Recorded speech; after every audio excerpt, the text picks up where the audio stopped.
나의 세상은 그를 만나기 전과 후로 나뉜다. 그를 만나기 전, 나의 세상은 도서관의 낡은 책 냄새와 조용한 서가 사이를 오가는 발소리, 그리고 혼자 먹는 저녁 식사에 적막함으로 채워져 있었다. 평범하고 고요하고 때로는 조금 외로운 세상. 하지만 그를 만난 후 나의 흑백 세상은 제주도에 눈부신 에메랄드빛 바다처럼 찬란한 청천연색으로 물들기 시작했다. 우리는 지금 우리의 첫 번째 시간을 함께 보내고 있었다. 신혼여행, 서윤아, 저기 좀 봐 돌고래야. 남편 강태우가 내 손을 잡고 아이처럼 소리쳤다. 우리는 협자의 해수욕장에 하얀 모래사장을 맨발로 걷고 있었다. 그의 손가락이 가리키는 곳을 따라 저 멀리 푸른 바다 위로 은빛 돌고래 몇 마리가 물 위로 솟아올랐다 흩어지는 것이 보였다. 나는 그 광경을 보며 환하게 웃었다. 우와, 정말이네. 자기야, 우리한테 인사해주나 봐. 당연하지. 세상에서 제일 예쁜 내 아내를 보고 돌고래들도 반했나 보네. 그는 능청스럽게 말하며 내 허리를 감싸 안고 이마에 입을 맞췄다. 짭조름한 바닷바람과 그의 채취가 뒤섞여 심장이 간질거리는 행복감을 만들어냈다. 나는 그의 품에 안겨 눈을 감았다. 이 모든 것이 꿈만 같았다.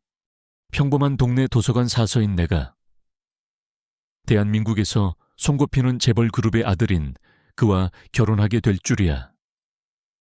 우리의 만남은 한편의 진부한 드라마 같았다. 그는 그룹의 사회, 공헌 활동의 일환으로 우리 동네 도서관에 거액의 도서를 기증하기 위해 찾아왔었다. 나는 그를 처음 보았을 때 다른 세상 사람이라고 생각했다. 값비싼 맞춤 정장, 고급 시계, 그리고 몸에 밴 여유와 자신감. 하지만 그의 눈은 내가 상상했던 재벌 2세의 오만함 대신 호기심과 따뜻함으로 가득 차 있었다. 그는 도서 기증을 핑계로 거의 매일같이 도서관을 찾아왔다. 내가 추천해주는 책들을 읽고 나와 함께 커피를 마시며 책에 대한 이야기를 나누었다. 나는 그의 지적이고 유머러스하고 무엇보다 진솔한 모습에 조금씩 끌리기 시작했다. 그는 자신이 가진 부와 배경에 대해 조금도 과시하지 않았다. 오히려 그는 그 모든 것을 지긋지긋해하는 것처럼 보였다. 서윤 씨하고 있으면 숨을 쉴 수 있는 것 같아요. 우리 집은 공기마저도 돈 냄새와 야망, 그리고 위선으로 가득 차 있거든요. 서윤 씨는 저에게 유일한 안식처예요. 그의 고백에 나는 결국 마음의 문을 열고야 말았다. 우리는 서로 다른 세상에 살고 있었지만 서로의 영혼을 알아보았다. 우리의 사랑 앞에서는 그 어떤 세상의 조건도 장애물이 되지 못했다. 물론 그의 가족들의 반대는 거셌다. 특히 그의 아버지인 강 회장님과 그의 형인 강태식 사장은 나를 노골적으로 무시하고 반대했다. 그들에게 나는 그저 아들의 인생에 갑자기 나타난 근본도 없는 신데렐라일 뿐이었다. 하지만 태우는 그 모든 반대를 무릅쓰고 나를 선택했다. 그는 나를 지키기 위해 처음으로 아버지에게 반항했고 형과 등을 돌렸다. 나는 당신 없이는 살 수 없어. 서윤아, 당신만 내 곁에 있어 준다면 나 그 모든 걸 다 버릴 수도 있어. 그의 그 절박한 사랑 앞에서 나는 더 이상 도망칠 수 없었다. 우리는 마침내 그의 가족들의 싸늘한 눈총 속에서 우리 둘만의 결혼식을 올렸다. 그리고 지금 이곳 제주도에서 우리 인생의 가장 눈부신 봄날을 보내고 있었다. 자기야, 배고프다. 우리 맛있는 거 먹으러 가자. 좋아요. 흑돼지 먹을까? 아니면 갈치조림? 둘 다. 우리는 아이처럼 웃으며 해변을 빠져나와 렌터카가 주차된 곳으로 향했다. 해안도로를 따라 차를 달리는데 길게 작은 강아지 한 마리가 쓰러져 있는 것이 보였다. 다리를 다쳤는지 피를 흘리며 낑낑거리고 있었다. 다른 차들은 모두 무심하게 그 옆을 쌩쌩 지나쳐갔다. 어떻게, 불쌍해서 어떻게, 내가 안타까워하며 말하자. 태우는 말없이 차를 길게 세웠다. 그리고는 트렁크에서 우리가 혹시 몰라 챙겨온 구급 상자를 꺼냈다. 그는 아주 조심스럽게 강아지에게 다가갔다. 괜찮아. 아가야, 아저씨가 치료해줄게. 무서워하지 마. 그의 목소리는 한없이 다정했다. 그는 겁에 질려 으르렁거리는 강아지를 부드러운 목소리로 안심시키며 상처 부위를 소독하고 능숙하게 붕대를 감아주었다. 그의 그 모습을 보며 나는 다시 한번 내가 이 남자를 얼마나 깊이 사랑하는지 깨달았다. 그는 그저 부유한 남자가 아니었다. 그는 작은 생명 하나도 소중히 여길 줄 아는 따뜻하고 선한 마음을 가진 사람이었다. 우리는 강아지를 동물병원에 데려다 주고 나서야 늦은 저녁을 먹으러 갔다. 바다가 보이는 작은 식당. 우리는 갓 잡은 싱싱한 해산물에 한라산 소주를 한 잔 곁들였다. 알코올 기운에 그의 얼굴이 붉게 달아올랐다. 서윤아, 우리 아이는 몇 명이나 낳을까? 그의 뜬금없는 질문에 내 얼굴도 덩달아 붉어졌다. 글쎄요, 나는 아들 하나, 딸 하나 있었으면 좋겠는데 나는 당신 닮은 예쁜 딸 하나면 충분한데. 이름은 강바다라고 짓자. 이 제주도의 푸른 바다처럼 마음이 넓고 깊은 아이로 자라라고. 우리는 아직 태어나지도 않은 아이의 이름을 지으며 미래를 그렸다. 우리는 이 도시의 화려한 펜트하우스가 아니라 마당이 있는 작은 집에서 강아지를 키우고 아이들의 웃음소리를 들으며 함께 늙어가고 싶다는 소박한 꿈을 꾸었다. 그날 밤 호텔로 돌아온 우리는 테라스에 앉아 밤바다를 바라보았다. 파도 소리와 귀뚜라미 소리, 그리고 서로의 숨소리. 세상은 더없이 평화로웠다. 이 행복이 영원히 계속될 것만 같았다. 바로 그때였다. 그의 휴대폰이 정적을 깨고 울렸다. 화면에 뜬 이름, 형. 그의 형 강태식이었다. 순간 그의 얼굴에서 모든 웃음기가 사라졌다. 그의 표정이 차갑게 굳어졌다. 그는 잠시 망설이다 마지못해 전화를 받았다. 여보세요. 그의 목소리는 조금 전까지 나와 사랑을 속삭이던 다정한 남자의 목소리가 아니었다. 아주 낮고 피곤하고 날카로운 경계심이 가득한 목소리였다. 형, 나 지금 신혼여행 중이야. 알아.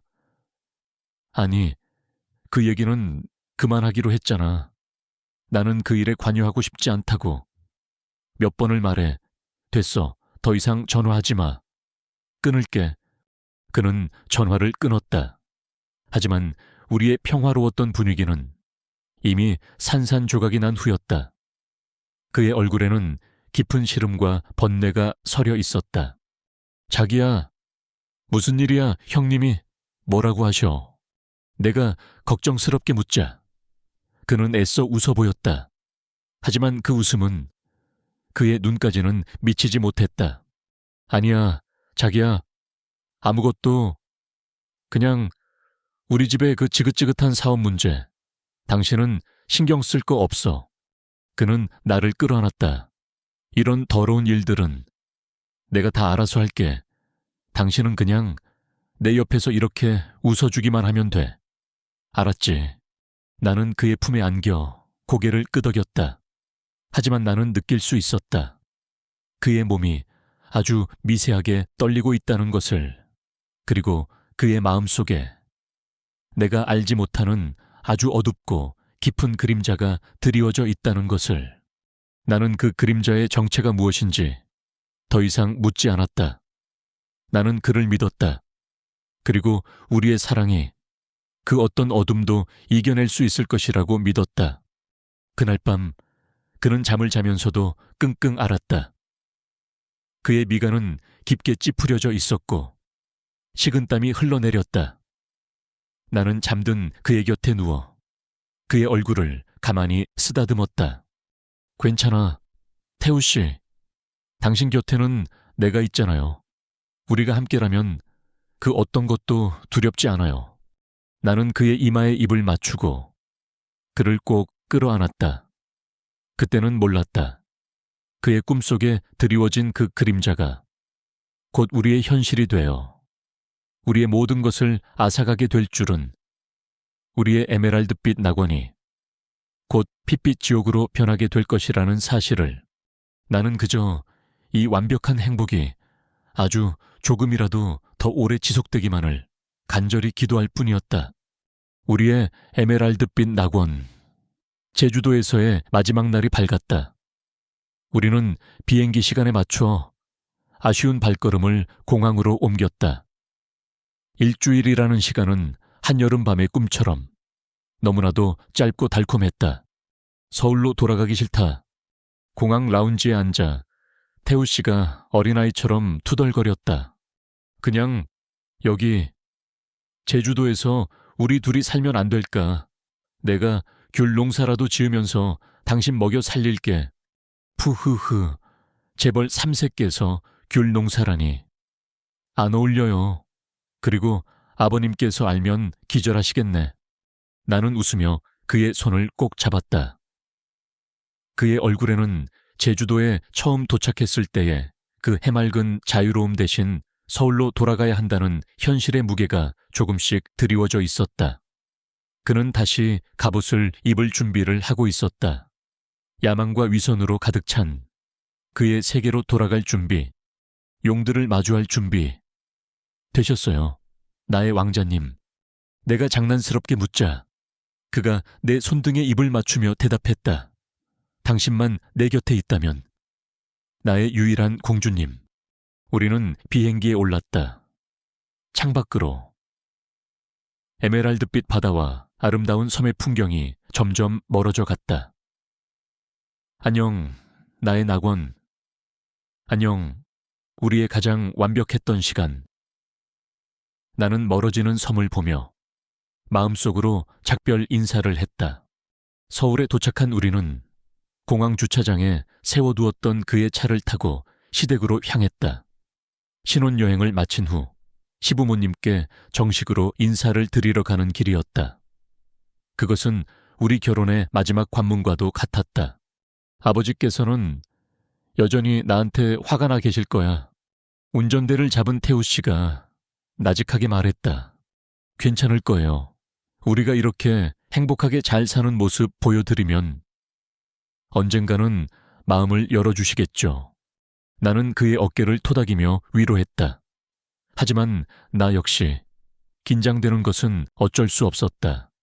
나를 벌레 보듯 쳐다보던 형님, 강태식의 그 차가운 눈빛과 내 존재 자체를 무시하던 강 회장님의 그 무거운 침묵, 그 모든 것이 보이지 않는 압박이 되어 내 어깨를 짓누르고 있었다. 차 안에서는 우리가 좋아하는 오래된 팝송이 흘러나오고 있었다. 우리는 노래를 따라 흥얼거리며 애써 긴장을 풀려 애썼다. 고속도로는 한산했고 모든 것은 평화로워 보였다. 비극은 언제나 가장 평화로운 순간에 가장 잔인한 얼굴로 찾아오는 법이었다. 그것은 순식간에 일어났다. 백미러를 통해 거대한 덤프트럭 한 대가 비정상적인 속도로 우리를 향해 돌진해오는 것이 보였다. 자기야, 피해. 내가 비명을 지르는 순간 트럭은 우리를 위협하듯 길고 날카로운 경적을 울렸다. 그리고 마치 작정이라도 한 것처럼 우리 차의 옆면을 향해 그대로 핸들을 꺾어 돌진해왔다. 기 고막을 찢는 듯한 타이어 마찰음. 쾅, 세상이 뒤집히는 듯한 굉음과 함께 내 몸이 공중으로 붕 뜨는 것이 느껴졌다. 차 유리가 산산조각 나며 사방으로 흩어지고 찌그러진 철판이 내 살을 파고드는 고통. 세상이 빙글빙글 돌았다. 태우 씨의 이름을 부르려 했지만 입에서는 아무런 소리도 나오지 않았다. 그리고 모든 것이 암흑 속으로 잠겨들었다. 환자분, 정신이 드세요. 얼마나 지났을까. 낯선 목소리가 안개처럼 흐릿한 내 의식을 깨웠다. 나는 천천히 눈을 떴다. 눈앞에 보이는 것은 새하얀 병원 천장이었다. 코끝에서는 지독한 소독약 냄새가 났다. 온몸이 으스러질 듯이 아팠다. 여기가 어디죠? 병원입니다. 교통사고를 당하셨어요. 기억나세요? 옆에 서 있던 간호사가 물었다. 교통사고, 그 단어를 듣는 순간 끔찍했던 마지막 기억이 파편처럼 머릿속에 박혀왔다. 내 남편은요, 강태우 씨, 괜찮아요. 나는 미친 사람처럼 침대에서 일어나려 했다. 간호사가 나를 급히 말렸다. 진정하세요. 환자분 아직 일어나시면 안 돼요. 남편은요, 제발 내 남편은 어디 있냐고요. 내 절규에 때마침 병실로 들어오던 의사가 무거운 표정으로 내게 다가왔다. 보호자분, 진정하시고 제 말을 들으세요. 남편분은 살아계십니다. 그 말을 듣는 순간 나는 안도의 한숨을 내쉬었다. 다행이다. 살아있구나. 정말 다행이다. 하지만 의사의 다음 말은 나의 그 짧은 안도감을 더 깊은 절망의 나락으로 떨어뜨렸다. 하지만 두 다리에 입은 손상이 너무 심각해서 환자의 생명을 구하기 위해 어쩔 수 없이 무릎 아래 양쪽 다리를 모두 절단해야만 했습니다. 절단, 두 다리 모두. 나는 그 단어들의 의미를 한참 동안 이해할 수 없었다. 의사가 무슨 말을 하는 거지? 거짓말일 거야. 이건 악몽이야. 아니에요. 그럴 리가 없어요. 나는 고개를 저었다. 온몸에서 힘이 빠져나가고 눈앞이 캄캄해졌다. 나는 그대로 다시 의식을 잃고 말았다. 내가 다시 깨어났을 때 내 병실에는 시댁 식구들이 와 있었다. 강 회장님은 여전히 무표정한 얼굴로 창밖만 바라보고 있었다. 형님 강태식은 아주 슬프고 분노한 표정으로 나에게 말했다. 재수 씨, 몸은 좀 괜찮으시오. 대체 어떤 놈이 이런 짓을 했는지. 내가 반드시 그놈을 찾아내서 내 손으로 죽여버릴 거요. 그의 그 위선적인 위로가 역겹게 들렸다. 나는 그들을 무시하고 간호사에게 물었다. 남편을 보게 해주세요. 나는 간신히 휠체어에 몸을 싣고 태우 씨가 있는 1인실 특실로 향했다. 문을 열고 들어가자 그는 침대 위에 누워 있었다. 그는 깨어 있었다. 우리의 시선이 허공에서 마주쳤다. 그의 눈은 텅 비어 있었다. 모든 것을 잃어버린 사람의 눈. 태우 씨, 내가 떨리는 목소리로 그를 불렀다. 그는 나를 한번 보고 그리고는 아주 천천히 자신의 시선을 이불 아래에 자기 다리 쪽으로 옮겼다. 있어야 할 것이 있어야 할 자리에 없다는 그 끔찍한 현실. 그의 얼굴이 서서히 일그러지기 시작했다. 그의 입에서 바람 새는 소리가 터져 나왔다. 그는 짐승처럼 울부짖기 시작했다. 자신의 다리가 있던 자리를 주먹으로 미친 듯이 내리치며 절규했다. 내 다리가 어디 갔어? 나는 그런 그에게 다가가 그의 몸을 부둥켜 안았다. 태우 씨, 안 돼요. 진정해요. 제발. 그는 내 품에 안겨 어린아이처럼 서럽게 한참을 울었다. 그의 눈물이 내 어깨를 적셨다. 그의 울음소리가 내 심장을 갈기갈기 찢어 놓았다. 한참 후 그의 울음이 조금 잦아들었을 때였다. 그가 나를 아주 절박한 눈빛으로 붙잡았다.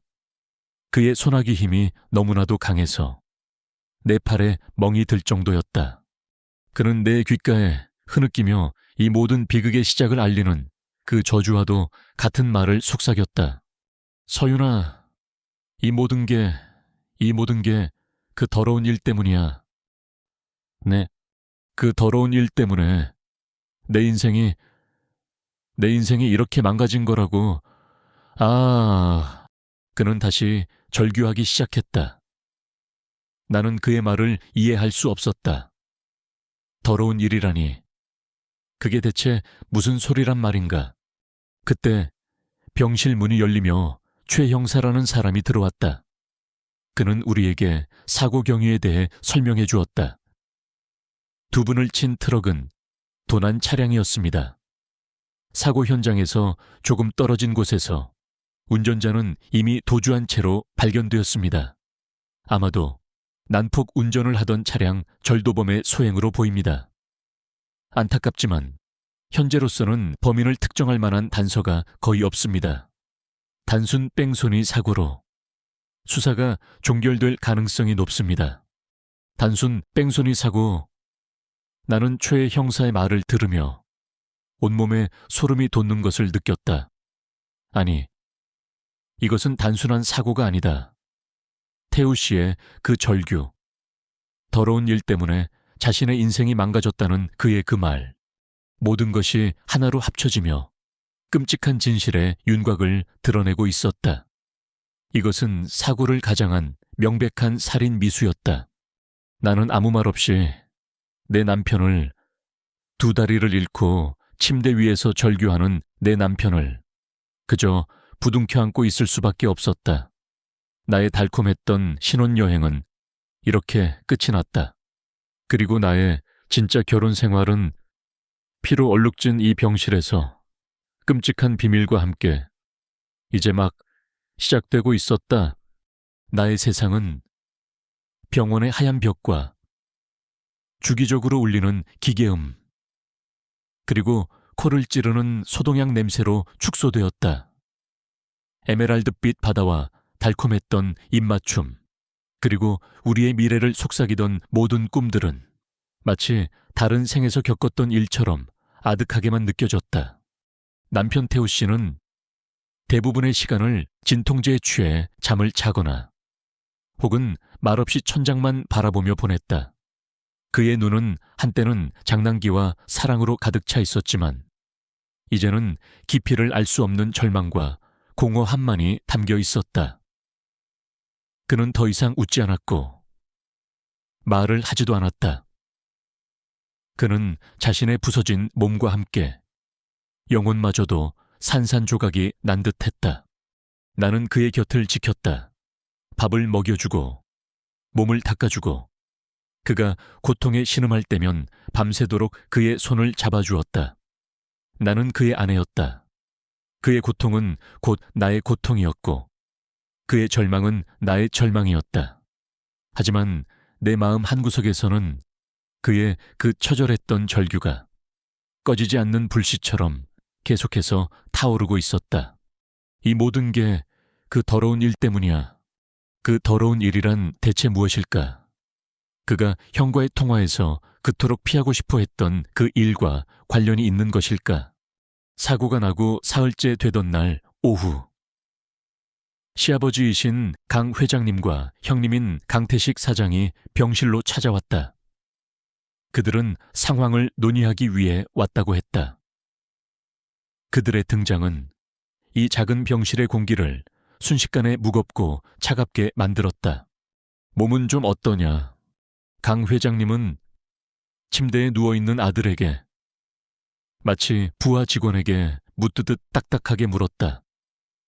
태우 씨는 아무 대답 없이 그저 고개를 돌려 외면할 뿐이었다. 아버지, 태우 아직 안정이 필요해요. 너무 다그치지 마세요. 형님 태식 씨가 아주 자상한 형인 것처럼 아버지를 말렸다. 그리고는 나에게 시선을 돌렸다. 재수 씨, 고생이 많으십니다. 태우 곁을 이렇게 지켜주시니 저희가 얼마나 든든한지 모르겠습니다. 그의 그 위선적인 위로에 나는 속이 울렁거리는 것을 느꼈다. 우리는 병원 VVIP 라운지의 회의실로 자리를 옮겼다. 고급스러운 가죽 소파와 묵직한 원목 테이블. 이곳은 병실과는 또 다른 그들만의 세계였다. 강 회장님이 먼저 입을 열었다. 경찰에서 연락이 왔다.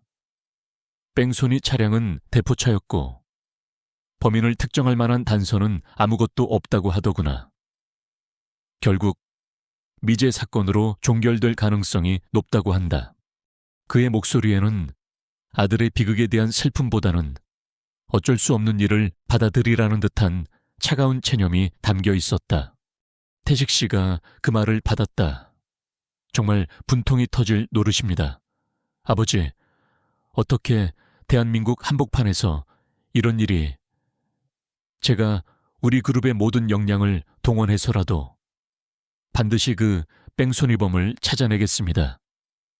제 동생을 이렇게 만든 놈을 제 손으로 갈기갈기 찢어 죽여야 제가 두 발 뻗고 잘 수 있을 것 같습니다. 그는 주먹을 불끈 쥐며 분노의 찬목소리로 외쳤다. 그의 영인은 너무나도 완벽해서 그를 모르는 사람이라면 누구라도 동생을 끔찍이 아끼는 형이라고 믿었을 것이다.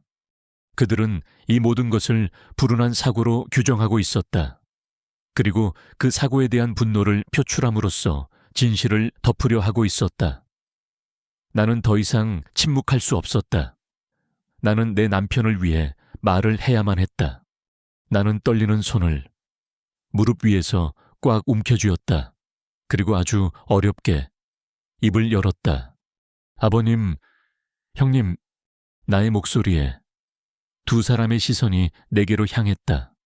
저는 이것이 단순한 뺑소니 사고가 아니라고 생각합니다. 뭐라고? 태식 씨의 미간이 순간 찌푸려졌다. 나는 용기를 내어 말을 이었다. 그날 태우 씨가 사고 직후에 의식이 잠시 돌아왔을 때 제게 말을 했습니다. 태우가 뭐라고 하던가 태우 씨가 이 모든 것이 더러운 일 때문에 벌어진 것이라고 했습니다. 그 일 때문에 자신의 인생이 망가졌다고 울면서 말했습니다. 내 말이 끝나자마자 회의실 안에는 싸늘한 정적이 흘렀다. 강 회장님의 무표정했던 얼굴이 아주 미세하게 굳어지는 것을 나는 보았다. 침묵을 먼저 깬 것은 태식 씨였다. 그는 갑자기 자리에서 벌떡 일어나 테이블을 내리치며 소리쳤다. 재수 씨. 그의 목소리는 조금 전까지의 자상함은 온데간데 없이 분노와 경멸로 가득 차 있었다. 지금 제정신으로 하는 소리입니까? 내 동생은 지금 두 다리를 잃는 끔찍한 고통 속에서 제정신이 아닌 상태로 헛소리를 한 것일 뿐입니다. 그런데 재수 씨는 그 말을 가지고 지금 이 비극을 무슨 막장 드라마라도 만들고 싶은 겁니까? 헛소리가 아닙니다. 그는 분명히 그렇게 말했습니다.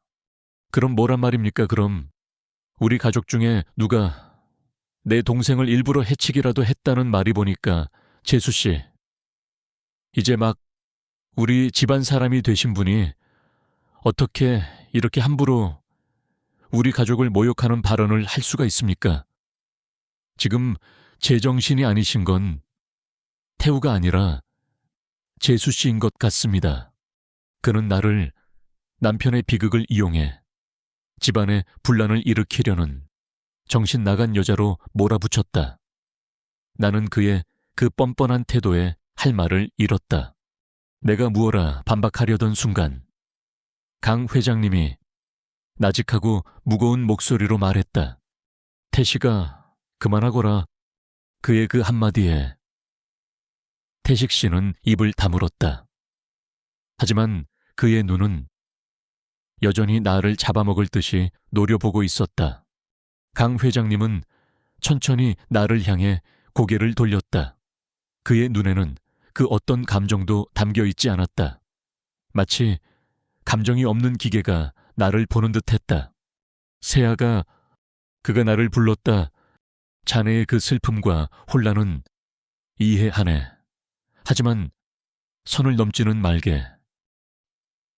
이 일은 우리가 알아서 처리할 것이다. 자네는 그 어떤 엉뚱한 생각도 하지 말고 그저 내 아들의 곁에서 아내로서의 도리를 다하며 간병에만 집중하게. 그게 지금 자네가 해야 할 유일한 일이야. 내 말 알겠는가? 그의 말은 정중했지만 그 안에는 서슬퍼런 경고가 담겨 있었다. 너는 이 집안의 이방인이다. 너에게는 발언권이 없다. 너의 자리를 알고 주제넘게 나서지 마라. 그는 내게 그렇게 말하고 있었다. 그들은 그렇게 나의 입을 막아버렸다. 나의 의심과 내 남편의 절규를 히스테리와 헛소리로 치부해버리고 그들만의 진실 뒤에 거대하고 차가운 벽을 세워버렸다. 회의는 그렇게 끝이 났다. 나는 그들이 떠나간 텅 빈 회의실에 한참 동안 홀로 앉아 있었다. 온몸에 힘이 빠져나갔다. 거대한 산 앞에서 혼자서 싸우려 했던 계란처럼 나는 너무나도 무력했다. 나는 비틀거리며 다시 태우 씨의 병실로 돌아왔다. 그는 여전히 잠들어 있었다. 나는 그의 곁에 앉아 그의 창백한 얼굴을 내려다보았다. 그리고 그의 다리가 있어야 할 이제는 텅 비어버린 이불의 한쪽 끝을 바라보았다. 분노와 슬픔이 다시 한번 내 안에서 치밀어 올랐다. 아니, 나는 포기할 수 없다. 저들이 진실을 덮으려 한다면 내가 내 손으로 직접 그 진실을 파헤쳐야만 한다. 내 남편을 이렇게 만든 자들을, 내 남편의 인생을 앗아간 그 더러운 일의 실체를 내가 반드시 밝혀내야만 한다. 나는 더 이상 사랑에 빠진 순진한 여자가 아니었다. 나는 이제 남편을 위한 복수를 맹세한 아내였다.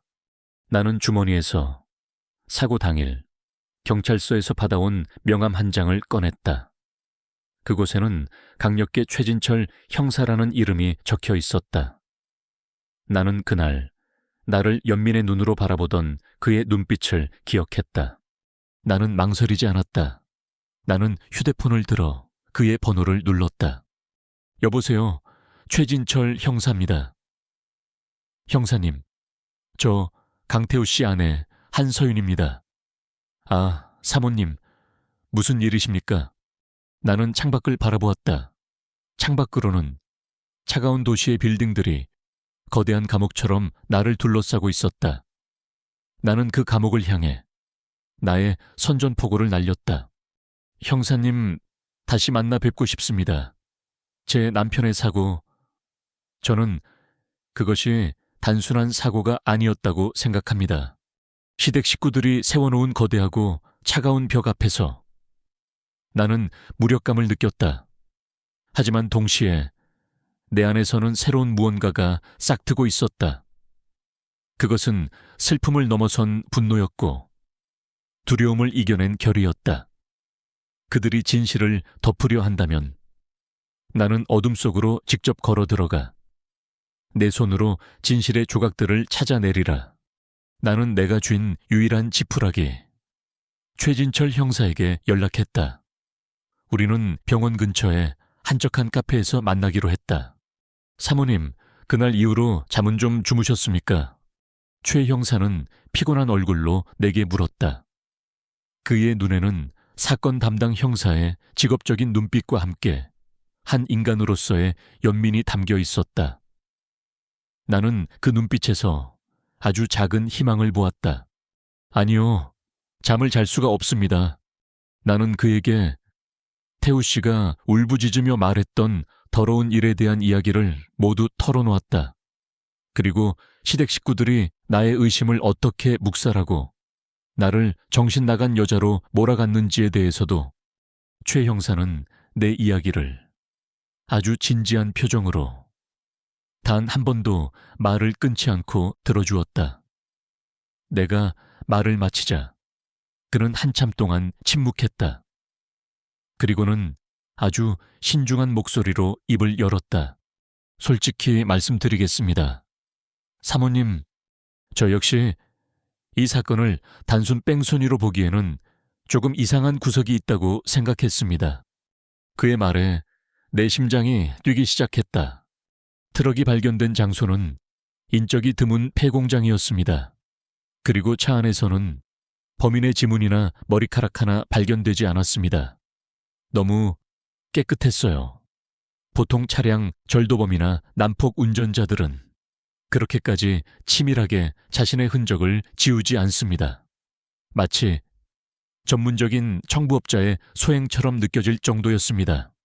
그렇다면 재수사해 주실 수 있는 건가요? 내가 희망에 찬 목소리로 물었다. 하지만 그는 고개를 저었다. 죄송합니다. 저의 감만으로는 이미 종결 수순을 밟고 있는 사건을 다시 뒤집을 수는 없습니다. 결정적인 증거 혹은 범죄의 동기를 입증할 만한 무언가가 필요합니다. 지금 사모님께서 말씀하신 남편분의 그 더러운 일이라는 것이 아주 중요한 단서가 될 수 있습니다. 그는 몸을 앞으로 숙이며 내게 말했다. 경찰이 합법적으로 접근할 수 없는 영역이 있습니다. 바로 가족이라는 이름의 성벽 안쪽이죠. 만약 정말 무언가 있다면 그 증거는 아마 그 안에 숨겨져 있을 겁니다. 사모님, 저희가 도와드릴 수 있도록 사모님께서 그 성벽 안에서 무언가를 찾아내 주셔야 합니다. 남편분의 삶, 그의 주변, 그의 가족들, 경찰이 볼 수 없는 것을 사모님의 눈으로 봐주십시오. 그의 말은 내게 아주 위험하고도 절박한 임무를 부여한 것이었다. 나는 이제 아마추어 탐정이 되어야만 했다. 병원으로 돌아온 나는 다시 태우 씨의 병실을 지켰다. 나는 그의 마음을 열기 위해 다시 한번 그에게 말을 걸었다. 태우 씨, 그 더러운 일이라는 게 대체 뭐예요? 형님하고 관련된 일이에요. 말해줘요. 내가 다 해결할게요. 내 말에 잠든 줄 알았던 그의 눈이 번쩍 뜨였다. 그의 눈에는 짙은 공포가 서려 있었다. 그만해. 그가 쉰 목소리로 속삭였다. 제발 그 이름 입에 담지도 마. 당신까지 위험해져. 위험이라니요. 대체 무슨... 당신은 몰라. 우리 형이 그 인간이 얼마나 무서운 사람인지. 당신은 몰라. 더 이상 묻지 마. 제발 당신마저 잃고 싶지 않단 말이야. 그는 거의 발작하듯이 소리치며 자신의 머리를 쥐어뜯었다. 그의 격렬한 반응에 간호사가 달려들어와 그에게 안정제를 투여했다. 그는 약기운에 다시 깊은 잠에 빠져들었다. 나는 그의 잠든 얼굴을 보며 깨달았다. 그는 말할 수 없을 것이다. 공포가 그의 혀를 묶어버렸다. 이제 내가 기댈 곳은 오직 나 자신뿐이었다. 나는 그의 비밀을 그의 서재에서 찾아내기로 결심했다. 나는 시댁에 태우 씨의 개인 물품과 갈아입을 옷을 가지러 가야 한다는 핑계를 대고 우리의 신혼집 열쇠를 받아냈다. 사고 이후 처음으로 나는 우리의 행복했던 그 집으로 돌아갔다. 현관문을 열자 시간이 멈춘 듯한 공간이 나를 맞았다. 신혼여행지에서 사온 기념품들, 우리가 함께 웃으며 조립했던 가구들, 벽에 걸린 우리의 웨딩 사진, 그 모든 행복의 증거들이 이제는 심장을 도려내는 듯한 아픔으로 다가왔다. 나는 눈물을 삼키며 곧장 그의 서재로 향했다. 그곳은 내가 평소에는 거의 들어가 보지 않았던 그의 개인적인 공간이었다. 나는 그의 책상 서랍을 열고 그의 노트북을 켰다. 어디서부터 시작해야 할지 막막했다. 나는 그의 컴퓨터 파일들을 하나씩 열어보았다. 대부분은 회사 업무와 관련된 서류들이었다. 그러다 평택물류 허브 개발 사업이라는 이름의 폴더를 발견했다. 형님 태식 씨가 그룹의 차세대 성장 동력이라며 야심차게 추진하던 프로젝트였다. 나는 그 폴더 안의 파일들을 열어보았다. 복잡한 설계 도면과 어려운 전문 용어로 가득한 사업 계획서. 나는 대부분의 내용을 이해할 수 없었다. 포기하고 다른 파일을 열어보려던 순간 내 눈에 아주 작은 메모 파일 하나가 들어왔다. 파일 이름은 내가 서명할 수 없는 이유. 나는 떨리는 손으로 그 파일을 열었다. 그 안에는 태우 씨가 직접 작성한 듯한 글이 담겨 있었다. 평택물류 허브 사업. 겉으로는 완벽해 보인다. 하지만 그 이면에는 끔찍한 불법과 비리가 숨어 있다. 환경영향평가서 조작사업 부지는 법적으로 보호받아야 할 철사의 도래지를 포함하고 있다. 하지만 형은 시청 공무원에게 뇌물을 주고 환경영향평가서를 허위로 작성했다. 토지 강제 수용 사업 부지에 포함된 원주민들의 토지를 헐값에 강제로 수용하려 하고 있다. 그 과정에서 용역 깡패들을 동원한 협박과 폭력이 자행되고 있다. 비자금 조성 건설 비용을 부풀려 수백억 원대의 비자금을 조성하려는 정황이 포착되었다. 이 돈은 형의 개인적인 사업과 정치권 로비 자금으로 흘러 들어갈 것이다. 이것은 사업이 아니라 범죄다. 만약 이 사실이 세상에 알려지면 우리 제인그룹은 한순간에 무너질 것이다. 아버지께서 평생을 바쳐 이룩한 모든 것이 형의 탐욕 때문에 물거품이 될 것이다. 나는 이 사업 계획서의 최종 승인란에 도저히 서명할 수 없다. 신혼여행에서 돌아가면 아버지께 이 모든 사실을 말씀드릴 것이다. 형을 막아야 한다. 무슨 수를 써서라도. 나는 그 글을 읽으며 온몸이 차갑게 식어가는 것을 느꼈다. 모든 퍼즐 조각이 마침내 맞춰지고 있었다. 형과의 그 불길했던 통화. 신혼여행에서 돌아오자마자 시댁으로 가던 길에 일어난 그 사고. 그리고 이 모든 게 그 더러운 일 때문이야라며 절규하던 태우 씨의 그 말. 태식 씨는 자신의 범죄를 아버지에게 폭로하려던 동생을 막아야만 했던 것이다. 그를 죽이거나 혹은 그를 식물인간으로 만들어서라도. 나는 컴퓨터를 끄고 그 자리에 주저앉았다. 이제 동기가 밝혀졌다. 하지만 이것만으로는 부족했다. 태식 씨가 그 사고를 직접적으로 지시했다는 증거가 필요했다. 나는 다시 서재를 뒤지기 시작했다. 그러다 그의 책상 가장 안쪽 서랍에서 낡은 다이어리 한 권을 발견했다. 그의 개인적인 다이어리인 듯했다. 나는 조심스럽게 다이어리를 펼쳤다. 그리고 사고가 나기 며칠 전의 페이지에서 나는 결정적인 단서를 발견했다. 형이 보낸 사람이라는 자가 나를 찾아왔다.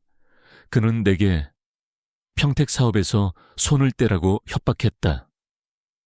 만약 아버지께 이 사실을 알리면 아주 끔찍한 일이 벌어질 것이라고 했다. 그의 팔목에서 뱀 모양의 문신을 보았다. 뱀 모양의 문신. 나는 그 글자를 보는 순간 온몸에 소름이 돋았다. 나는 자리에서 벌떡 일어났다. 이제 내가 해야 할 일이 명확해졌다. 나는 그 뱀 문신을 한 남자를 찾아야만 했다. 그가 바로 이 모든 사건의 열쇠를 쥐고 있는 인물일 것이다. 나는 서윤 씨의 다이어리와 컴퓨터의 파일들을 모두 USB에 복사했다. 그리고 우리의 행복한 신혼집을 뒤로하고 다시 전쟁터로 향했다. 나의 어둠 속의 추적은 이제 막 그 첫 번째 단서를 찾아낸 참이었다. 나의 손에는 이제 복수의 칼자루가 쥐어져 있었다. 나는 이 칼로 내 남편의 인생을 망가뜨린 자들을 반드시 심판대에 세울 것이다. 남편의 서재에서 나는 전쟁의 지도를 손에 넣었다. 평택물류 허브 사업이라는 이름의 그 거대한 비리. 그리고 그 중심에 있는 형님, 강태식. 이제 적의 정체와 범행의 동기는 명확해졌다. 하지만 이것만으로는 부족했다. 이것은 어디까지나 정황일 뿐. 그가 그 끔찍한 사고를 직접적으로 지시했다는 증거는 될 수 없었다. 나는 태우 씨의 다이어리에 적혀 있던 또 다른 단서를 떠올렸다. 박 이사님도 이 사업이 이상하다고 생각하신다. 그분이라면 나를 도와주실지도 모른다. 박 이사, 재무팀의 총책임자. 나는 그를 만나야만 했다. 그가 이 싸움의 중요한 변수가 될 수 있을지도 모른다. 나는 이제 용의 소굴로 사자의 입안으로 직접 걸어 들어가야만 했다. 다음 날 나는 아주 큰 용기를 내어 강남에 위치한 JN그룹의 본사 건물로 향했다. 나는 평소에 입던 편안한 옷 대신 내가 가진 옷 중에 가장 단정하고 비싸 보이는 투피스를 꺼내 입었다. 초라하게 보이고 싶지 않았다. 그들에게 무시당하고 싶지 않았다. 유리과 강철로 이루어진 거대한 빌딩은 하늘을 찌를 듯이 솟아 있었다. 그 위용 앞에서 나는 한없이 작고 초라한 존재처럼 느껴졌다. 빌딩의 회전문을 통과하는 사람들은 모두 값비싼 정장을 차려입고 자신감 넘치는 걸음으로 바쁘게 움직이고 있었다. 나와는 전혀 다른 세계의 사람들이었다. 나는 로비의 안내 데스크로 다가갔다. 저 강태우 이사님의 아내 되는 사람입니다. 남편의 개인적인 물품을 챙기러 사무실에 잠시 들를 수 있을까요? 나의 말에 젊은 여직원은 나를 아주 복잡한 눈빛으로 쳐다보았다. 동정, 호기심, 그리고 약간의 경계심. 우리 부부의 비극적인 사고는 이미 이 회사 전체에 파다하게 퍼져 있을 터였다.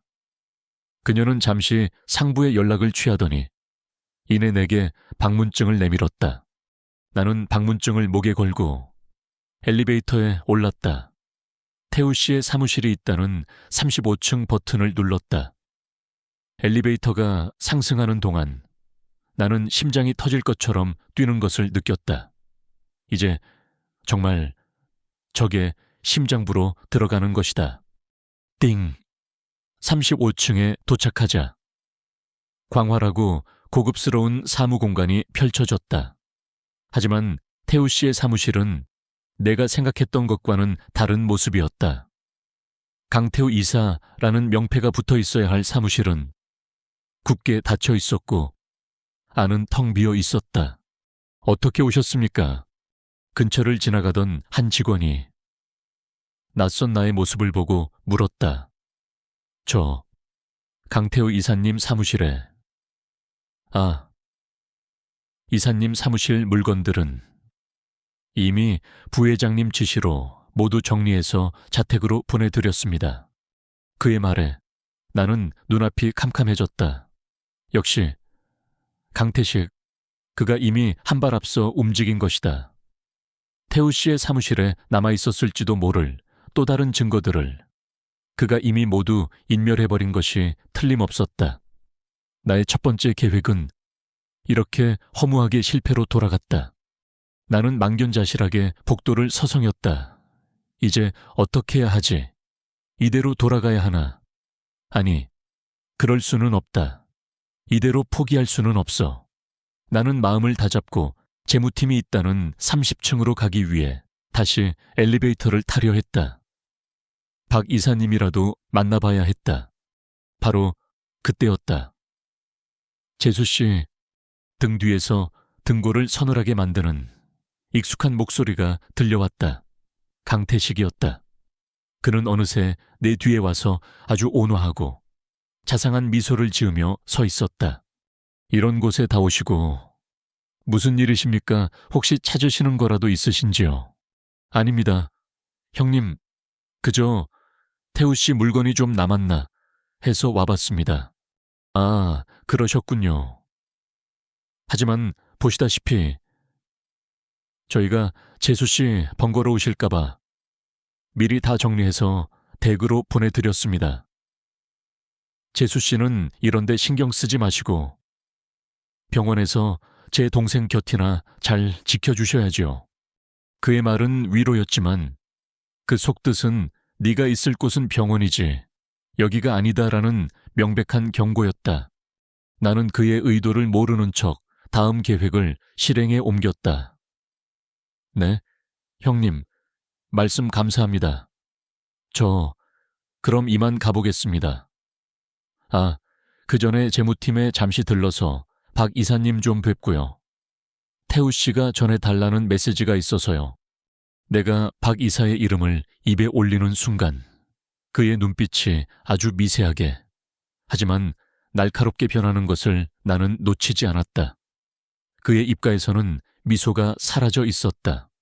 그는 내게 한 걸음 다가왔다. 그리고는 주변을 한번 쓱 둘러보고 아주 낮고 뱀처럼 차가운 목소리로 속삭였다. 재수 씨, 똑똑한 분인 줄 알았는데 아닌가 봅니다. 네, 세상에는 건드리지 않는 편이 더 좋은 일이라는 게 있습니다. 재수 씨 자신의 안전을 위해서 그리고 침대에 누워있는 내 동생 태우의 안전을 위해서도요. 그것은 의심의 여지가 없는 명백한 협박이었다. 그는 내가 모든 것을 알고 있다는 사실을 이미 알고 있었던 것이다. 그리고 태우 씨의 안전을 빌미로 나를 위협하고 있었다. 만약 내가 여기서 더 나아간다면 그는 내 남편을 또다시 해칠 수도 있다는 나는 온몸의 피가 얼어붙는 것 같았다. 공포에 질려 아무 말도 하지 못하고 그를 바라볼 수밖에 없었다. 그는 다시 온화한 형의 가면을 썼다. 그는 내 어깨를 아주 친밀하다는 듯이 가볍게 두드렸다. 저는 그저 재수 씨를 걱정해서 드리는 말씀입니다. 부디 제 진심을 알아주셨으면 합니다. 그럼 이만 가보겠습니다. 그는 아무 일도 없었다는 듯이 유유히 복도 저편으로 사라졌다. 나는 그 자리에 다리가 풀려 주저앉을 뻔한 것을 간신히 참으며 서 있었다. 무서웠다. 정말 무서웠다. 그는 내가 상상했던 것보다 훨씬 더 위험하고 잔인한 인간이었다. 나는 이대로 도망쳐야 할까? 모든 것을 포기하고 그저 내 남편의 곁을 지키며 그가 주는 돈으로 조용히 살아야 할까? 마음속에서 갈등이 휘몰아쳤다. 내가 망연자실하게 복도에 서 있는데 한 중년의 남자가 내 옆을 스쳐 지나갔다. 그러다 그는 마치 실수인 것처럼 나와 어깨를 부딪히며 손에 들고 있던 펜을 떨어뜨렸다. 아, 죄송합니다. 그는 허리를 숙여 펜을 주었다. 그리고 스쳐 지나가며 나만이 들을 수 있는 아주 작은 목소리로 속삭였다. 제가 박 이사입니다. 강 이사님 말씀이 맞았습니다. 조심하십시오. 그리고 이걸로 연락 주십시오. 그는 펜을 줍는 척하며 내 손에 아주 작게 접은 쪽지 하나를 쥐어주고는 황급히 자리를 떴다. 나는 그가 사라진 복도를 멍하니 바라보았다. 그리고 떨리는 손으로 쪽지를 펼쳐보았다. 그곳에는 전화번호 하나가 적혀 있었다. 아마도 그가 사용하는 대포폰 번호일 것이다. 나는 쪽지를 주머니 깊숙이 넣었다. 공포에 질려있던 내 마음에 아주 작은 희망의 불씨 하나가 피어오르고 있었다. 그래, 나는 혼자가 아니었다. 이 거대한 성벽 안에도 나의 편이, 진실의 편이 존재하고 있었다. 나는 다시 한번 마음을 다잡았다. 나는 주차장으로 돌아와 내 채 올랐다.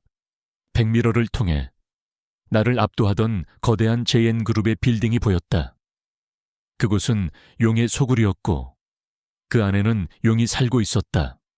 하지만 이제 나는 그 용과 싸울 아주 작은 무기 하나를 손에 넣었다. 나는 두렵지만 결코 물러서지 않을 것이다. 나의 어둡고 외로운 추적은 이제 새로운 국면을 맞이하고 있었다. 형님 강태식의 노골적인 위협을 받은 후 나는 며칠 동안 깊은 무력감과 공포에 시달렸다. 그는 내가 모든 것을 알고 있다는 사실을 눈치챘다. 그리고 내 남편의 안전을 빌미로 나의 손과 발을 묶어버렸다. 내가 여기서 한 걸음만 더 나아간다면 그는 정말 태우 씨를 혹은 나를 다시 해칠지도 모른다. 나는 박이색에서 받은 번호로 그와 은밀하게 연락을 주고받았다. 그는 내게 태식 씨가 최근 그룹 내에서 자신의 입지를 강화하기 위해 평택물류 허브 사업을 무리하게 추진하고 있다는 소식을 전해주었다. 태우 씨가 사고로 자리를 비운 사이 그는 아버지인 강 회장을 설득해 사업 승인을 받아내려 하고 있었다. 조만간 임시 이사회가 열릴 겁니다.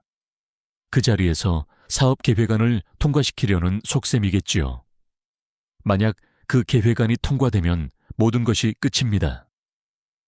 강태식 사장은 막대한 자금을 손에 쥐게 될 것이고 이 모든 사건은 영원히 묻히게 될 겁니다.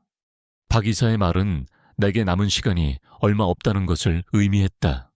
나를 더욱 절망하게 한 것은 남편 태우 씨의 상태였다. 그는 날이 갈수록 삶에 대한 모든 의지를 잃어가고 있었다. 그는 식사를 거부했고 재활치료도 받지 않았다. 그저 멍하니 창밖만 바라보거나 혹은 악몽에 시달리며 잠을 잘 뿐이었다. 그의 영혼은 잃어버린 두 다리와 함께 이미 죽어가고 있었다. 태우 씨, 제발 이러지 마세요. 뭐라도 좀 먹어요. 응, 내가 죽이 담긴 그릇을 내밀자. 그가 손을 들어 쳐냈다. 쨍그랑 소리와 함께 그릇이 바닥에 떨어져 산산조각 났다. 나가, 내 방에서 당장 나가. 그가 소리쳤다. 그의 눈에는 더 이상 나를 향한 사랑이나 미안함은 없었다. 오직 자신을 이렇게 만든 세상에 대한 분노와 자기 자신에 대한 깊은 혐오만이 가득했다. 나는 이제 끝났어. 나는 평생 이 침대 위에서 다른 사람의 도움 없이는 아무것도 못하는 짐승만도 못한 반쪽짜리 인간으로 살아가야 한다고. 그런데 나보고 뭘 어쩌라고, 뭘 먹고 무슨 힘을 내라고. 아니에요. 당신은 끝까지 안 났어요. 당신 곁에는 내가 있잖아요. 당신, 그가 나를 보며 비웃음을 흘렸다. 당신이야말로 어서 내 곁을 떠나. 왜 이런 반쪽짜리 병신 곁에 붙어서 당신의 젊음을 낭비하고 있는 거야. 나한테는 더 이상 당신을 행복하게 해줄 능력이 없어. 그러니 제발 나를 버리고 당신 인생을 살아. 제발. 그는 베개에 얼굴을 묻고 어린아이처럼 울기 시작했다. 나는 그의 그 절망적인 모습 앞에서 아무 말도 할 수 없었다. 그를 설득할 수 있는 그 어떤 희망의 언어도 내게는 남아있지 않았다. 그날 밤 나는 병실 소파에 웅크리고 앉아 그의 잠든 모습을 바라보았다. 정말 이대로 모든 것이 끝인 걸까? 저 사악한 인간은 저렇게 떵떵거리며 살아가고 내 남편은 이렇게 평생을 고통 속에서 살아야만 하는 걸까? 이 세상에 정말 정의라는 것은 존재하지 않는 것일까? 눈물이 뺨을 타고 흘러내렸다. 포기하고 싶었다. 이 지긋지긋한 싸움을. 이제는 그만두고 싶었다. 하지만 그 순간 제주도에서의 기억이 떠올랐다. 다리를 다친 강아지를 따뜻한 손길로 치료해주던 그의 다정한 모습. 그리고 내게 속삭이던 그의 목소리. 당신만 내 곁에 있다면 그 어떤 것도 두렵지 않아. 아니, 나는 포기할 수 없다. 나는 내 남편을 이 절망의 늪에서 이대로 죽게 내버려 둘 수는 없다. 나는 내 마지막 남은 모든 힘을, 모든 용기를 쥐어짜내기로 결심했다. 나는 자리에서 일어나 그의 침대 곁으로 다가갔다. 그리고 잠든 그의 손을 조심스럽게 잡았다. 태우 씨, 나는 그를 깨웠다. 그가 찌푸린 얼굴로 힘겹게 눈을 떴다. 왜, 또, 내 말 딱 5분만 들어줘요. 그리고 나서도 당신이 여전히 포기하고 싶다면 그때는 나도 당신 뜻을 따를게요. 당신 곁을 떠나줄게요. 나의 그 비장한 말에 그의 눈빛이 조금 흔들렸다. 나는 그의 손을 꼭 잡고 나의 마지막 진심을, 나의 마지막 호소를 쏟아내기 시작했다. 나는 당신에게 복수해달라고 말하는 게 아니에요. 나는 당신에게 정의를 위해 싸우라고 강요하는 게 아니에요. 나는 눈물을 삼키며 말을 이었다. 나는 지금 당신에게 우리를 위해 싸워달라고 부탁하는 거예요. 나를 좀 봐요. 태우 씨, 나는 아직 당신을 포기하지 않았어요. 그러니 제발 당신도 우리를 포기하지 말아줘요. 당신은 남은 평생을, 당신의 인생을 망가뜨린 그 인간의 피해자로 이 병실에 갇혀 살아갈 건가요? 아니면 나와 함께 이 지옥 같은 곳을 빠져나가 우리가 한 번도 상상해보지 못했던 새로운 삶을 살아볼 건가요? 나는 그의 얼굴 가까이로 다가갔다. 우리의 숨결이 서로에게 닿을 만큼 가까운 거리에서 내가 당신의 두 다리가 되어줄게요. 내가 당신의 힘이 되어줄게요. 그러니 당신은 나의 용기가 되어줘요. 침묵의 벽을 깨고 진실을 말해줘요. 우리가 함께 싸우면 이길 수 있어요. 내 눈에서 뜨거운 눈물이 흘러내려 그의 손등 위로 떨어졌다. 나와 함께 살아줘요. 태우 씨, 제발. 그는 한참 동안 아무 말 없이 나를 바라보았다.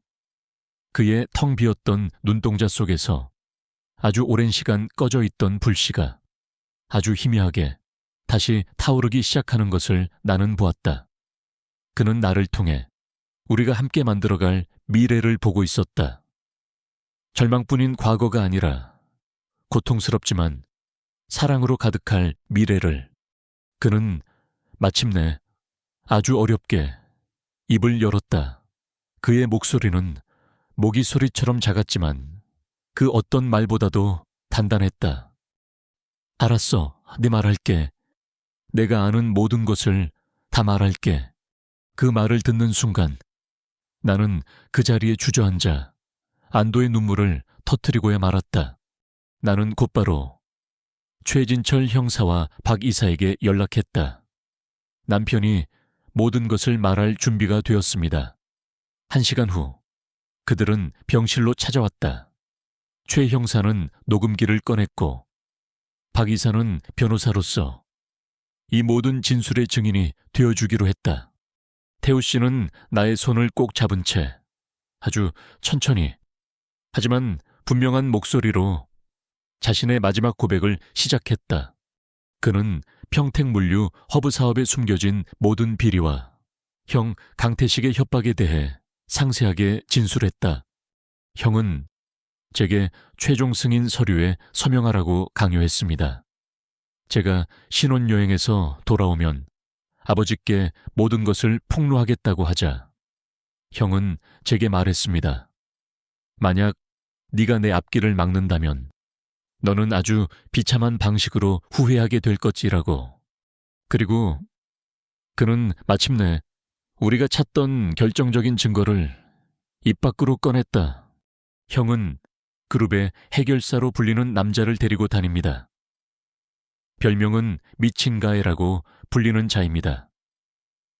제가 사고를 당한 직후 병실에서 형의 휴대폰을 우연히 보게 되었습니다. 그 미친가해라는 자에게서 온 문자였습니다. 트럭은 깨끗하게 처리했습니다. 입금 확인 부탁드립니다. 라고 적혀 있었습니다. 그는 잠시 숨을 골랐다. 그리고 저는 그 남자를 압니다. 예전부터 형의 더러운 심부름을 처리해 주던 자입니다. 그의 손목에는 길고 흉측한 뱀 모양의 문신이 있습니다. 그의 진술이 끝나는 순간 최 형사의 눈이 번쩍 빛났다. 미친가에, 그리고 뱀 문신. 알겠습니다. 이제 모든 조각이 맞춰졌습니다. 최 형사는 녹음기를 챙겨 자리에서 일어났다. 두 분, 정말 힘든 결정해 주셔서 감사합니다. 이제 나머지는 저희 경찰에게 맡겨주십시오. 제가 제 모든 것을 걸고 반드시 강태식과 그 하수인을 체포해서 법의 심판대에 세우겠습니다. 최 형사와 박 이사가 돌아간 후 병실에는 다시 우리 둘만 남았다. 태우 씨는 모든 것을 쏟아낸 후 완전히 탈진한 모습이었다.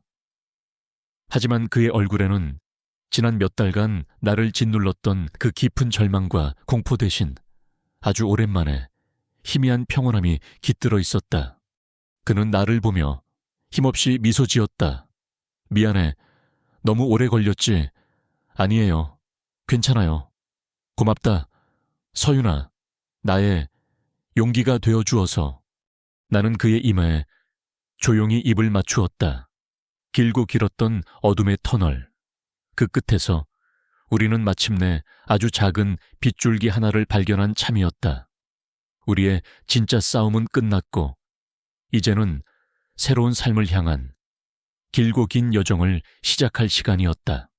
남편의 고백이 있었던 다음 날 아침 내 휴대폰이 울렸다. 최진철 형사였다. 그의 목소리는 지난번 만났을 때와는 달리 아주 짧고 힘이 넘쳤다. 사모님 잡았습니다. 네, 누구요? 뱀 문신을 한 남자. 미친 개라고 불리는 그 자를 어젯밤에 긴급 체포했습니다. 지금 경찰서에서 아주 재미있는 이야기들을 술술 불고 있습니다. 앵무새처럼요. 나는 수화기를 든 채 잠시 말을 잇지 못했다. 모든 것이 너무나도 빠르고 비현실적으로 돌아가고 있었다. 이제 곧 진짜 몸통을 잡으러 갈 겁니다. 아마 오늘 뉴스에 아주 큰 소식이 나올 겁니다. TV를 켜두시는 게 좋을 겁니다. 그는 그 말을 남기고 전화를 끊었다. 나는 떨리는 손으로 병실에 있는 작은 텔레비전을 켰다. 그리고 태우 씨의 손을 꼭 잡았다. 그는 잠들어 있었지만 어젯밤의 고백 이후 그의 얼굴은 한결 편안해 보였다. 정고가 지났을 무렵 모든 뉴스의 정규 방송이 중단되고 긴급 속보가 흘러나오기 시작했다. 속보입니다. 대한민국 굴지의 대기업 JN그룹의 강태식 부회장이 동생인 강태우 이사에 대한 살인교사 혐의로 방금 전 본사에서 긴급 체포되었습니다. 화면에는 내가 며칠 전 공포에 떨며 서 있던 그 거대한 JN그룹의 본사 빌딩이 보였다. 그리고 빌딩 로비에서 수많은 기자들의 플래시 세례를 받으며 검은 양복을 입은 수사관들에게 양팔이 붙들린 채 끌려 나오는 강태식의 모습이 보였다. 한때는 그렇게도 오만하고 세상을 다 가진 듯이 보였던 그의 얼굴은 이제 분노와 억울함, 그리고 당혹감으로 흉측하게 일그러져 있었다. 그는 카메라를 향해 모함입니다. 나는 결백합니다 하고 소리쳤지만 그의 그 외침은 그가 저지른 끔찍한 죄의 무게 앞에서 공허한 메아리가 될 뿐이었다. 나는 그 광경을 아무런 감정 없이 덤덤하게 바라보았다. 통쾌하지도 기쁘지도 않았다. 그저 지독하게 길었던 악몽이 마침내 끝나가고 있다는 안도감, 그리고 한 가족의 비극이 온 세상 사람들의 구경거리가 되어버렸다는 씁쓸함만이 느껴질 뿐이었다. 진실은 아주 비싼 대가를 요구했다. 며칠 후 나는 강 회장님의 비서에게서 연락을 받았다. 회장님께서 나를 개인적으로 뵙고 싶어 하신다는 것이었다. 나는 조금도 망설이지 않고 그를 만나러 가겠다고 했다. 이제 나는 더 이상 그를 두려워하지 않았다. 나는 다시 JN그룹의 본사 빌딩으로 향했다. 예전과는 달리 이제 로비의 직원들은 나를 동정과 호기심이 아닌 경외와 두려움이 섞인 눈으로 바라보았다. 나는 그들의 시선을 피하지 않고 당당하게 걸어 회장실로 향했다. 회장실은 여전히 위압적일 만큼 넓고 화려했다. 하지만 그 공간의 주인이었던 강 회장님은 며칠 사이에 10년은 더 늙어버린 모습으로 힘없이 소파에 앉아 있었다. 앉아. 그가 나를 향해 힘겹게 말했다. 나는 그의 맞은편에 앉았다.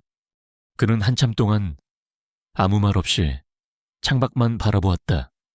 그리고 아주 오랜 침묵 끝에 입을 열었다. 내가 어리석었네. 그의 목소리는 후회와 자책으로 가득 차 있었다. 나는 알고 있었네.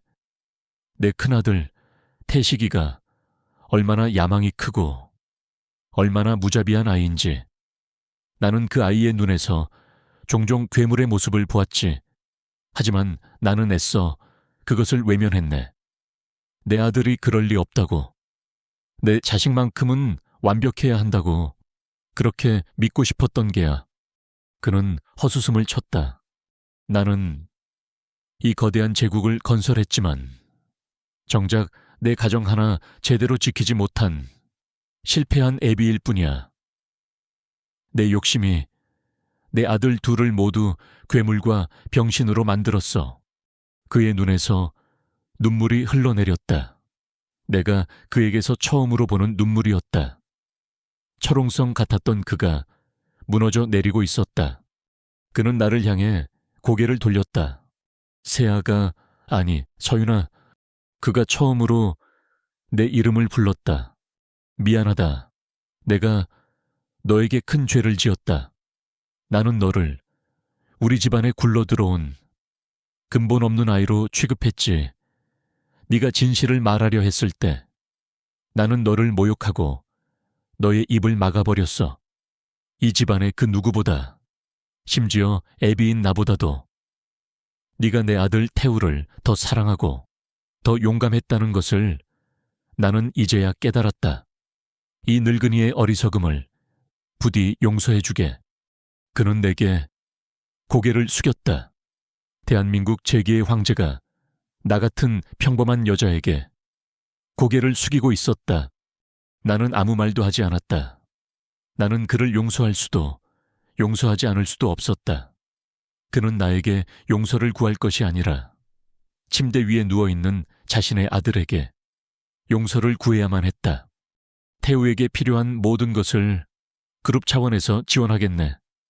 세계 최고의 의사와 최고의 재활시설, 그리고 앞으로 그 아이가 무엇을 하든 내가 모든 것을 뒷받침해주겠네. 이것은 보상이 아니라 내가 져야 할 최소한의 책임이다. 그는 내게 백지수표나 다름없는 약속을 했다. 하지만 나는 그 약속보다 그의 진심 어린 사과 한마디가 더 듣고 싶었는지도 모른다. 병원으로 돌아온 나는 태우 씨에게 모든 것을 이야기해 주었다. 형이 체포되었고 아버지가 사과했다는 소식을. 그는 아무 말 없이 그저 창밖만 바라볼 뿐이었다. 그의 마음속에서 어떤 폭풍이 휘몰아치고 있을지 나는 감히 짐작할 수 없었다. 기적은 아주 작은 변화에서부터 시작되었다. 그날 저녁 태우 씨가 몇 주 만에 처음으로 내가 떠먹여주는 죽을 한 그릇 다 비워냈다. 그리고 다음 날 그는 내게 재활치료를 시작하고 싶다고 말했다. 그의 재활은 지독하고 고통스러운 과정의 연속이었다. 그는 넘어져도 다시 일어섰다. 울면서도 포기하지 않았다. 나는 매일 그의 곁에서 그의 땀을 닦아주고 그의 손을 잡아주었다. 우리는 함께 웃고 함께 울며 서로의 가장 든든한 버팀목이 되어주었다. 그러던 어느 날 재활 치료를 받다가 만난 다른 장애인들과 이야기를 나누던 그가 내게 말했다. 서윤아, 나는 운이 좋은 사람이었어. 나는 당신이 있고 또 아버지의 돈이 있지. 하지만 저 사람들은 누가 싸워주고 누가 지켜주지. 그의 눈에 아주 오랜만에 새로운 빛이 깃들기 시작했다. 그것은 절망이나 분노가 아닌 연민과 사명감의 빛이었다. 나 결심했어. 아버지께서 주시겠다고 한 그 돈, 그리고 그룹에서 받게 될 보상금, 그 모든 돈을 나 같은 사람들을 위해 쓰고 싶어. 사고로 인해 하루아침에 장애를 갖게 된 사람들, 그들이 다시 세상 밖으로 나올 수 있도록, 그들의 잃어버린 삶을 되찾을 수 있도록 돕는 재단을 만들고 싶어. 나는 그의 말을 들으며 눈물을 흘렸다. 나의 남편, 그는 자신의 가장 큰 비극 속에서 마침내 자신의 새로운 삶의 이유를, 자신의 새로운 두 다리를 스스로 찾아낸 것이다. 나는 그의 손을 꼭 잡았다. 좋아요. 같이 해요. 우리, 진실은 우리에게 아주 비싼 대가를 요구했다. 하지만 동시에 진실은 우리에게 돈으로는 결코 살 수 없는 가장 값진 선물을 주었다. 그것은 폐허 위에서 서로의 손을 잡고 새로운 희망을 건설할 수 있는 두 번째 기회였다. 우리의 길고 길었던 폭풍은 마침내 지나갔다. 그리고 그 폭풍이 핥히고 간 자리 위로 아주 작지만 따스한 새싹이 돋아나고 있었다. 지옥 같았던 그날로부터 다시 3년이라는 시간이 흘렀다. 나의 남편은, 그리고 나는 그 3년의 시간 동안 아주 느리지만 아주 단단하게 우리의 새로운 삶을 한 걸음씩 내디뎠다. 자기야, 나비 넥타이 삐뚤어지지 않았어. 남편 태우 씨가 거울 앞에서 옷매무새를 다듬으며 물었다. 나는 그의 뒤로 다가가 삐뚤어진 나비 넥타이를 바로 매주었다. 그의 얼굴에는 더 이상 과거의 그늘이나 절망의 흔적은 없었다. 그 자리에는 자신의 삶을 사랑하고 미래를 향해 나아가는 한 남자의 부드러운 자신감과 온화한 미소가 자리 잡고 있었다. 아주 멋있어요.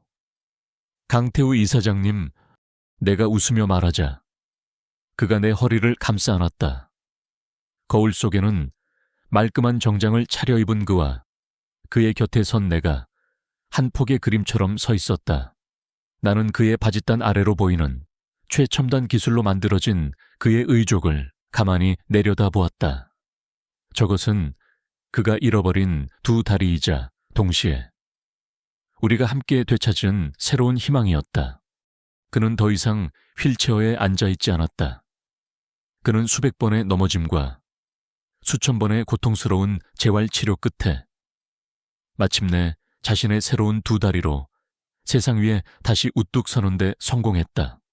오늘 우리는 우리의 꿈이 마침내 현실이 되는 아주 특별한 날을 맞이하고 있었다. 바로 우리가 설립한 새로운 걸음 재단의 첫 번째 재활센터가 문을 여는 날이었다. 재단은 지난 3년간 놀랍게 성장했다. 태우 씨의 진솔한 이야기와 우리의 노력은 많은 사람들의 마음을 움직였다. 아버지인 강 회장님의 전폭적인 지원은 물론 수많은 기업과 개인 후원자들이 우리의 꿈에 동참해 주었다. 우리는 그 후원금으로 사고로 인해 장애를 갖게 된 수백 명의 사람들에게 의료비와 재활치료, 그리고 새로운 삶을 시작할 수 있는 직업교육을 지원해 주었다. 재활센터 개관식은 수많은 사람들의 축하 속에서 성대하게 열렸다. 강 회장님과 박 이사님, 그리고 우리를 도와주었던 최진철 형사님도 자리에 함께해 주셨다. 행사의 마지막 순서로 태우 씨가 재단의 이사장으로서 단상 위에 섰다. 그는 자신의 두 다리로 조금은 절뚝거리지만 그 어떤 때보다도 당당하게 걸어 나갔다. 나는 객석 맨 앞줄에서 가슴 벅찬 심정으로 그를 바라보았다. 그는 마이크 앞에 서서 잠시 숨을 골랐다. 그리고 찾아와준 모든 사람들을 향해 환한 미소를 지으며 연설을 시작했다. 그는 자신의 비극에 대해 길게 이야기하지 않았다. 자신을 그렇게 만든 형에 대한 원망이나 세상에 대한 분노 따위는 그의 연설에 단 한마디도 없었다. 저는 오늘 이 자리에서 두 번째 기회에 대한 이야기를 하고 싶습니다. 그의 목소리는 낮고 차분했지만 그 어떤 웅변보다도 더 큰 울림을 가지고 있었다. 우리 모두는 살아가면서 넘어집니다. 때로는 가벼운 찰과상을 입기도 하고, 때로는 오늘 저처럼 두 다리를 모두 잃어버릴 만큼 아주 크게 넘어지기도 합니다. 절망의 순간에 우리는 생각합니다. 내 인생은 이제 끝났다고. 나는 다시는 일어설 수 없을 것이라고. 그는 잠시 말을 멈추고 객석에 앉아있는 자신과 같은 아픔을 가진 다른 장애인들을 따뜻한 눈으로 바라보았다. 네, 맞습니다. 우리는 어쩌면 예전과 똑같은 방식으로는 다시 일어설 수 없을지도 모릅니다. 하지만 여러분, 일어서는 방법이 어디 예전과 똑같은 방식 하나뿐이겠습니까? 그는 자신의 두 다리를 손으로 가볍게 두드렸다. 우리는 새로운 두 다리로, 새로운 방식으로 다시 일어설 수 있습니다. 예전보다 조금 더 느리고 조금 더 불편할지는 모릅니다. 하지만 괜찮습니다. 넘어져 본 사람만이 넘어진 사람의 마음을 알 수 있고 다시 일어서는 기쁨이 얼마나 위대한지를 알 수 있으니까요. 그는 이제 나를 바라보았다. 그의 눈에는 깊은 사랑과 감사가 담겨 있었다. 그리고 우리 곁에는 우리가 다시 일어설 수 있도록 손을 잡아주고 함께 울어주고 우리의 새로운 다리가 되어주는 사랑하는 사람들이 있습니다. 저에게는 제 아내 한서윤이 바로 그런 사람이었습니다. 객석의 모든 시선이 내게로 쏠렸다. 나는 눈물이 터져 나오려는 것을 간신히 참았다. 제 아내는 저에게 이렇게 말했습니다. 자신이 저의 두 다리가 되어주겠다고. 하지만 그녀는 저의 다리뿐만이 아니었습니다. 그녀는 저의 용기였고, 저의 희망이었고, 저의 부서진 세상을 다시 일으켜 세워준 저의 모든 것이었습니다. 그는 나를 향해 세상에서 가장 아름다운 미소를 지어 보였다. 이 재활센터는 제가 세운 것이 아닙니다. 우리 모두가 서로의 손을 잡고 서로의 새로운 다리가 되어주며 함께 세운 것입니다. 부디 이곳에서 많은 분들이 절망을 딛고 일어나 새로운 삶을 향한 위대한 두 번째 걸음을 내디딜 수 있기를 바랍니다. 감사합니다. 그의 연설이 끝나자 우레와 같은 박수 소리가 터져 나왔다. 나는 더 이상 참지 못하고 기쁨의 눈물을 흘렸다. 내 남편. 그는 자신의 비극을 더 많은 사람들을 위한 희망으로 승화시킨 진정으로 위대한 사람이 되어 있었다. 모든 행사가 끝나고 해질 무렵 나와 태우 씨는 아무도 없는 재활센터의 옥상 정원에 단둘이 올라왔다. 붉은 저녁 노을이 서울의 하늘을 아름답게 물들이고 있었다. 우리는 한참 동안 말없이 그 풍경을 바라보았다. 참 멀리도 돌아왔네. 우리 태우 씨가 먼저 침묵을 깨고 말했다. 그러게요. 정말 꿈만 같아요. 서윤아. 그가 내 손을 잡았다. 그의 손은 아주 따뜻하고 단단했다. 내 인생은 한번 완전히 망가졌었지. 형의 배신과 잃어버린 내 두 다리 앞에서 나는 모든 것이 끝났다고 생각했어. 그는 내 눈을 아주 깊고 진지한 눈으로 바라보았다. 하지만 당신이 그런 내 인생을 이전보다 훨씬 더 좋고 훨씬 더 가치 있는 것으로 다시 만들어줬어. 당신이 바로 나의 새로운 두 다리야. 나는 그의 말에 대답 대신 그의 입술에 조용히 입을 맞추었다. 우리의 키스는 신혼여행의 그 달콤했던 키스와는 달랐다. 그 안에는 우리가 함께 견뎌낸 지옥 같은 시간과 서로의 상처를 보듬어준 위로와 그리고 그 모든 것을 이겨낸 더 깊고 단단해진 사랑이 담겨 있었다. 우리는 서로를 마주보며 환하게 웃었다. 우리의 사랑은 에메랄드빛 바다에서 시작되었지만 가장 깊고 어두운 절망의 터널을 지나 마침내 돌로 눈부시고 찬란한 빛으로 다시 태어난 것이다. 나는 내 남편의 곁에 서서 저물어가는 노을을 바라보았다. 그의 곁에는 이제 잃어버린 두 다리가 아니라 내가 있었다. 그리고 나의 곁에는 그가 있었다. 우리는 서로에게 세상 그 무엇보다도 튼튼하고 아름다운 새로운 두 다리가 되어 우리의 남은 인생을 함께 걸어갈 것이다. 한 걸음, 한 걸음, 아주 천천히, 하지만 더없이 행복하게. 오늘 저의 이야기는 여기까지입니다. 이 이야기가 여러분의 마음에 작은 울림을 주었다면 구독과 좋아요를 눌러주세요. 여러분의 응원은 제가 다음 이야기를 만들어 나가는 가장 큰 힘이 됩니다. 댓글을 통해 여러분의 생각이나 비슷한 경험을 나눠주시는 것도 언제나 환영입니다. 다음에는 더욱 흥미롭고 감동적인 이야기로 찾아뵙겠습니다. 감사합니다.